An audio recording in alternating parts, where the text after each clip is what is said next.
ప్రతి కూతురికి తండ్రే రియల్ హీరో. అలా ప్రతి తండ్రికి కూతురే ప్రిన్సెస్. ఎంతమంది కొడుకులు ఉన్నా తండ్రి మాత్రం తన కూతుర్ని తల్లిలానే చూసుకుంటాడు. అలాంటి కూతురు అర్థాంతరంగా వదిలి వెళ్ళిపోతే, తన కళ్ళ ముందే విగతజీవిగా పడి ఉంటే ఏంటి పరిస్థితి? ఆ పరిస్థితిలోనే ఉన్నారు నటుడు రాజేంద్ర ప్రసాద్. కూతుర్ని పోగొట్టుకుని పుట్టెడు దుఃఖంలో ఉన్నారు. అమ్మలా చూసుకునే బిడ్డ ఇక లేదనే షాక్లోనే ఉండిపోయారు.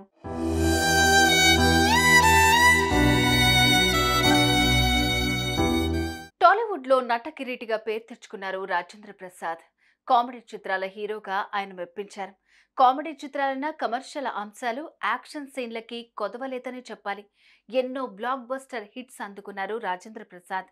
ఒకప్పుడు స్టార్ హీరోగా రాణించిన ఆయన ఇప్పుడు బలమైన క్యారెక్టర్స్తో మెప్పిస్తున్నారు. అలా ఆల్రౌండర్గా పేరు తెచ్చుకున్న ఆయన ఇంట్లో ఇప్పుడు కన్నీళ్లు మిగల్లేదు.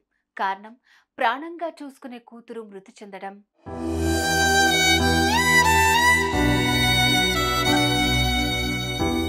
రాజేంద్ర ప్రసాద్ 10 ఏళ్ల వయసున్నప్పుడు అమ్మ చనిపోయింది. ఆ సమయంలో తాను పెద్దగా ఏడవలేదు. కానీ తల్లిని తన కూతుర్లో చూసుకుంటున్నానని పలుమార్లు ఆయన చెప్పారు. గాయత్రి అంటే తనకు ఎంతో ప్రేమ అని, పెద్దయ్యాక ప్రేమించి తనకు ఇష్టం లేని మ్యారేజ్ చేసుకుందని తెలిపారు. అది ఆయనకు నచ్చకపోయినప్పటికీ ఆ తర్వాత సర్దుకుపోయి కూతురుతో ప్రేమగా ఉండటం మొదలుపెట్టారు.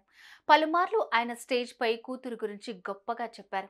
తల్లిని కోల్పోయినా కూడా నా బిడ్డలో చూసుకుంటున్నానని తెలిపారు.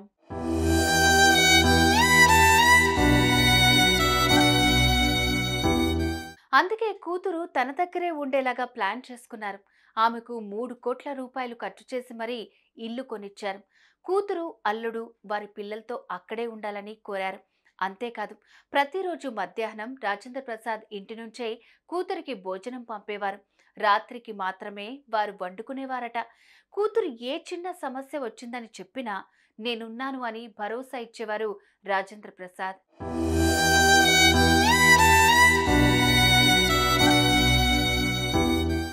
ఏమున్నా ఎంతున్నా పిల్లలకే ఇస్తారు తల్లిదండ్రులు.